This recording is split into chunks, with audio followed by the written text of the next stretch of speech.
Well, I'm in the 4th grade. I'm 8, and what I like to do is play with my friends and play on my iPad. It sounds like Jacob Hilton is like any other 8-year-old, but he deals with medical conditions that make everyday activities challenging. When he was about 14 months old, knew he was not doing well. He was very lethargic. He went from one day walking to the next day he couldn't move. I took a limp child in and said, fix him. And the doctor comes up that afternoon and says, I know what's wrong with your son, you need to sit down. His sugar was 586. He was in ketoacidosis, which the body is starting to shut down and is starting to basically eat itself to find that energy that his body wasn't producing. Nobody in our family has diabetes, so it's been a week in ICU and found out how to take care of him, and off on the streets we went.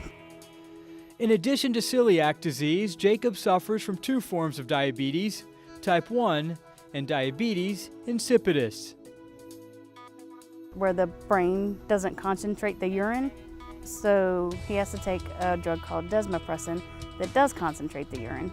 Well, that has helped, and we've titrated that up, and now that works. He's been great using that. But there's a curve in there. He can't have too much water, and with diabetes, when your sugar's high, you got to drink that water, help flush the sugar out of there, the excess sugar that his body can't process. But then if he drinks too much, then we're in a critical zone where he can be in trouble with his sodium. So Jacob's mom makes him learn his limits, but he still makes the best of his days with his buddies.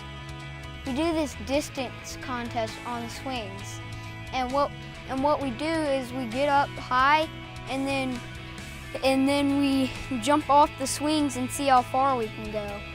he used to play football before all of this came about. He used to play baseball, basketball, and then we kind of had to cut that back. He just has to remember to keep himself in check and take care of himself, and I might be, nagging at his wife when he's old and telling her to check his face. When Jacob and his mom received the call from the Virginia football office, they couldn't believe it.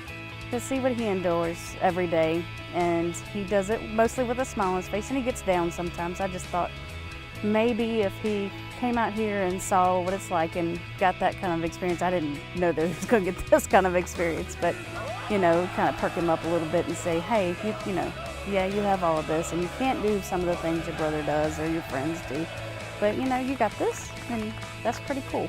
Welcome Jacob Hilton as this week's Thursday's hero. 1, 2, 3.